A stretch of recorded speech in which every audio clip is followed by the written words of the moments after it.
A look at what's making the headlines across the continent in some of the newspapers. So we begin with Liberia's front page newspaper, and looking at the headline, doctors in the country are planning to go on strike. They have given the government an ultimatum of 72 hours, which began yesterday, to be paid their salary arrears of 3 months or down their tools. This is according to the spokesperson for the aggrieved doctors in the country.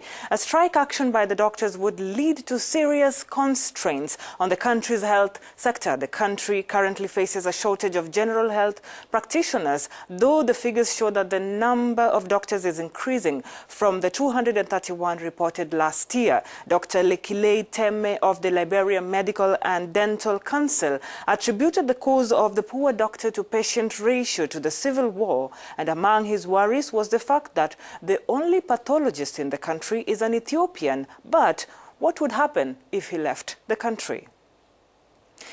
In Benin now, and a multilateral cooperation deal has been presented to the country's president, Patrice Talon.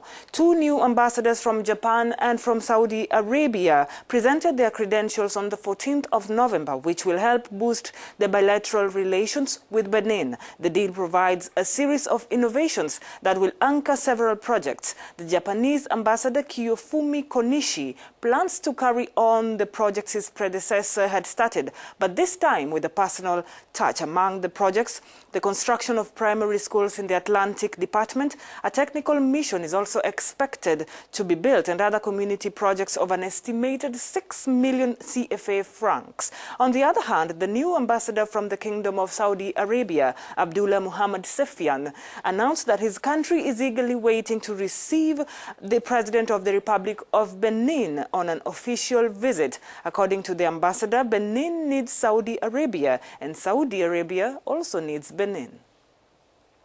And finally, we finish this press review with the New Era newspaper in Namibia, whose headline reads, "Lazarus Shaduka hands himself in." He has been on the run for almost 4 years, but he finally handed himself over to the Namibian consulate in Onjiva in the south of Angola on the 14th of November. Well, he was accused in 2012 of murdering his wife, Selma Mirjam ya Leopold Shaimemanya, and was sentenced to 20 years imprisonment by the Supreme Court in Windhoek.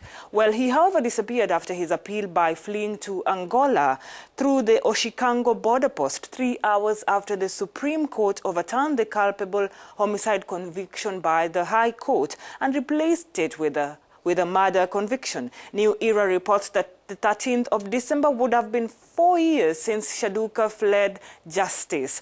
His late wife was secretary to the former defense minister, Charles Namulu, at the time of her death. Back to you, Stefan.